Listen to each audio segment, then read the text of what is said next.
खंडवा में चश्मों की दुनिया में एक विश्वसनीय नाम शर्मा ऑप्टिकल्स अब रेलवे स्टेशन रोड पर भी आंखों के चश्मे, गॉगल, कानों की मशीन, तत्काल नजरों के चश्मे बनवाने के लिए अभी विजिट करें। के खंडवा के हरसूद रोड पर सीसीएफ ऑफिस के बाहर वन विभाग के कर्मचारी अधिकारी खड़े हुए हैं। अक्सर प्रमोशन मिलने पर बड़ी खुशी होती है, लोग एक दूसरे को लड्डू खिलाते हैं, मिठाइयाँ बांटते हैं, बहुत खुश होते हैं। लेकिन यहाँ ये सब लोग नाराज हैं। कहानी बड़ी इंटरेस्टिंग है। 11वें नंबर के प्लेयर को कैप्टन बना दिया है और उसको कहा कि आप ही डिसाइड करो देश का भविष्य।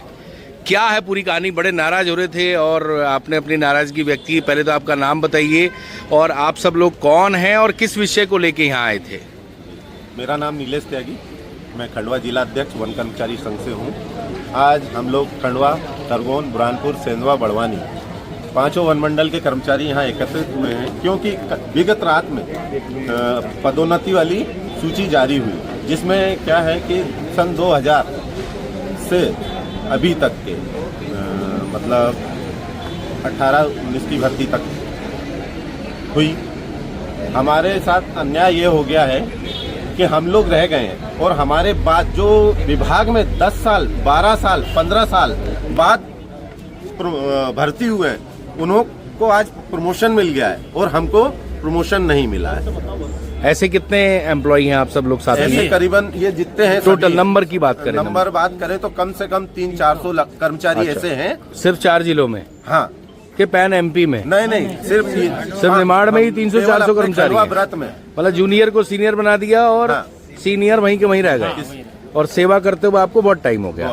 तो आज जो है ये मैडम कौन है जो आपसे बात कर रही थी और क्या मांग रखी है आपने? सीसीएफ मैडम है, उनसे हमने यही मांग रखी है कि सूची का फिर से अवलोकन किया जाए और प्रमोशन नीति 2025 का पालन किया जाए, जिसमें SC, ST और आरक्षक, अनारक्षक पद सब भरे जाए। ये मैडम ने क्या लॉजिक दिया उसका कि किसकी गलती है?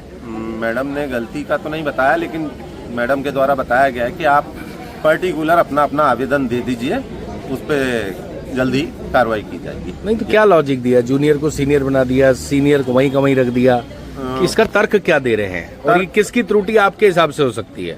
ये बता रहे हैं कि ऊपर से निर्देश नहीं है, अभी अनारक्षित वर्गों को मतलब सिर्फ पिछड़ा वर्ग और सामान्य से ही भरने के निर्देश है, ऐसा मैडम के द्वारा बताया। यानी OBC और जनरल को ही अभी प्रमोशन दिया है? हाँ। SC और ST को नहीं दिया? नहीं दिया है। अच्छा, दिया है पर सीमित दिया है। अच्छा, लिमिटेड दिया है। आपको थोड़ी जानकारी है भैया? क्या नाम है चौहान साहब आपका? पूरा संतोष चौहान। आप बताइए। 16% SC को इसमें प्रमोट किया।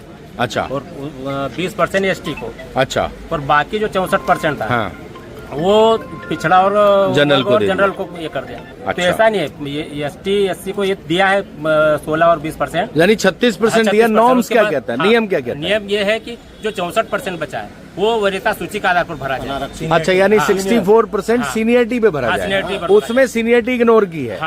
ये है आपका ये क्या? और जो हम लोग पहले कार्यवाहक बनाएगा, उस लिस्ट में अभी जो लिस्ट निकली उसमें उनके प्रमोशन ही नहीं हुए और जो नाकेदार था, वन रक्षक था, उसको प्रमोट कर दिया है। तो हम कार्यवाहक ऐसे ही रह गए हैं। तर्क क्या दिया उसका समझ नहीं आ रहा, ऐसा क्यों किया? ये इन्हीं लोगों का काम है कि इन्होंने यहाँ से जाती है लिस्ट? हाँ, यहीं से जाती है। यानी गलती इस ऑफिस से है? ऑफिस से ही गलती। इन्होंने जो लिस्ट बनाई उसमें कहीं ना कहीं गलती करी। पूरी गलती है, पूरी ही गलती है। तो क्या आश्वासन मिला आपको अभी? आश्वासन तो अभी राहत का तो मिला ही नहीं। उन्होंने कहा कि बस आज अपना आवेदन दे दो ऐसा करके, तो ऐसा थोड़ी, ये तो गलत है। नहीं, जब मैडम एक दिन का टाइम दे, एक दिन के टाइम में क्या होता है?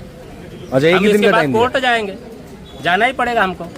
कितने लोगों को सभी मतलब लगभग पूरा ही गलत है, 100% ही गलत हो रहा है। भैया जब आप बात कर रहे थे तो मैडम ढंग से बात भी नहीं सुन रही थी, हर बात में गुस्सा हो रही थी कि जैसे पता नहीं आप क्या कर रहे हो। मैं ऐसा हम देख रहे थे कि मैडम जैसे ही आप बोलते थे तो मैडम एग्रेसिव हो रही थी। एग्रेसिव हो रही है। क्या कारण है? वो क्यों ऐसा है? उनका स्वभाव ही ऐसा है या मतलब पहली बार आए हैं? अच्छा, अब हमको नहीं पता कि उनका स्वभाव है क्या है। कहाँ से आप? बड़वा मंडल। तो संतोष चौहान। तो ये हैं चौहान साहब, इनके साथ थे त्यागी जी। ये सब कर्मचारी हैं। बड़ी इंटरेस्टिंग कहानी है कि भैया जूनियर को सीनियर बना दिया, 20-20 साल की सर्विस हो गई इनकी। इनको सीनियरिटी मिलनी चाहिए थी, इनको प्रमोशन मिलना चाहिए था, लेकिन इनको प्रमोशन नहीं मिला, जूनियर को प्रमोशन मिल गया। इनका कहना वो भी सब अपने भाई हैं, सबको लेकिन नियमानुसार प्रमोशन मिलना चाहिए। जो एलिजिबल हैं, कहीं ना कहीं सीसीएफ ऑफिस के कर्मचारियों की गलती है, उसको वो तत्काल सुधारें। और टाइम भी बहुत कम दिया गया है, बातचीत करने पे कहीं ना कहीं रिस्पांस भी ठीक नहीं मिल रहा था अधिकारियों से। और ये एक ऐसा मामला है जिस पर तत्काल प्रभाव से अधिकारियों को संज्ञान लेना चाहिए, ऐसी इनकी मांग है। और अगर इनकी मांग नहीं सुनी जाती तो ये इनके पास एक कोर्ट जाने का ऑप्शन अवेलेबल है, ये कोर्ट जाएंगे। बड़ी इंटरेस्टिंग कहानी है। डिप्टी रेंजर हैं, क्या है नाम आपका, कहाँ पे आप पदस्थ हो, पूरी जानकारी दो। मैं पापाराम सालवे वनपाल हाँ। खंडवा डिवीजन में पदस्थ हूँ। हाँ, हाँ, और खंडवा रेंज में बोरगांव सर्किल से हाँ, हूँ मैं। हाँ, और मेरी समस्या ये है कि मेरा सीनियरिटी लिस्ट में 60 नंबर पे है, उसके बाद में भी मेरे बाद वाले को 16 वालों को प्रमोशन किया गया। मैं 92 का 6 साल में मुझे रिटायरमेंट जाना है और मुझे इसका लाभ नहीं मिला, तो मैं 6 साल में तो मैं रिटायरमेंट हो जाऊंगा, मुझे फिर प्रमोशन से क्या फ़ायदा भाई। आज यदि हमको आप बायकाट कर रहे हो तो फिर पीछे वाले तो पीछे ही रह जाएंगे और आगे वाले तो आगे ही बढ़ते जा रहे हैं। तो हमारी समस्या को देखते हुए भाई इस पे तत्काल समाधान हो। ठीक है। सूची निरस्त की जाए और नहीं तो हम कोर्ट का रास्ता अपनाएंगे। कहाँ से आए आप? मैं यही खंडवा डिवीजन से क्या नाम हूँ, आपका? गुड़ी रेंज पापाराम सालवे वनपाल बोरगांव। मैम, अभी काफ़ी फॉरेस्ट के एम्प्लॉयज़ आए हैं आपके पास भाई एक इशू रखा है। स्पेशली उनका ये कहना है जूनियर्स को प्रमोशन मिल गया है और जो प्रमोशन की पॉलिसी है उसमें बहुत एरर है, क्या कहेंगे? नहीं, ऐसा उनको ऐसा लग रहा है क्योंकि जो भी नहीं आ पाता है उसकी सबके अपने अपने व्यथा हो जाती है। बट हम लोग भी बिल्कुल निष्पक्ष होके, और क्योंकि सारा स्टाफ हमारा ही है, किसी को आगे करना या पीछे करना कोई उद्देश्य नहीं होता है। बट हाँ, जो जिसका हक है उसको बिल्कुल मिलता है। इसमें हम लोग की 5 सदस्यीय कमेटी भी थी, पूरे 5 दिन तक हम लोगों ने अध्ययन करा, उसके बाद ही ये लिस्ट बनी है। और क्योंकि अब 17 तक ये लोग अपील कर सकते हैं, तो इनको मैंने बोला है कि अभी जिसकी जो भी व्यथा है या जिसको जो लग रहा है कि कुछ रह गए हैं या किसी कारणवश रह गए हैं, या तो वो वनमंडलों से अपनी जानकारी प्राप्त कर लें क्योंकि वो इस बार वो छूट गए हैं। अगर हमारे तरफ से उनको जानकारी लेनी हो तो एक अपनी जो भी ग्रीवियांस है वो लिख के एक एप्लीकेशन दे दें, तो हम कल बैठ के कमेटी में फिर से उसको रख के एक बार देख लेंगे क्या इशू है उनका जो अनसॉल्व रह गया है। आपका ये कहना है कि जो ट्रांसफर हुआ वो सही हुआ? हाँ, हम लोग ने जो नियम आए हैं 25 के पूरी उसके अनुसार, और जो भोपाल से बार बार जिसमें भी कंफ्यूजन था वरिष्ठों से मार्गदर्शन लेने के उपरांत ही कर रहे हैं। तो हम लोग के हिसाब से, मतलब हम लोग के हिसाब से क्या, पूरा नियम पूर्वक ही चले, कोई त्रुटि ऐसी है नहीं।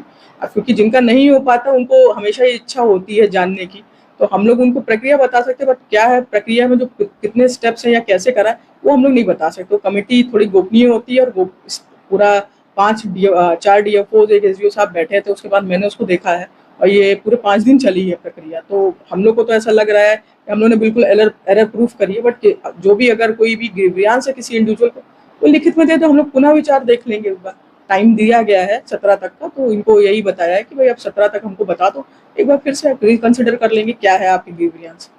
इंट्रोडक्शन दीजिए। वासु कनौजिया, CF खंडवा। खंडवा में चश्मों की दुनिया में एक विश्वसनीय नाम शर्मा ऑप्टिकल्स। अब रेलवे स्टेशन रोड पर भी आंखों के चश्मे, गॉगल, कानों की मशीन, तत्काल नजरों के चश्मे बनवाने के लिए अभी विजिट करें।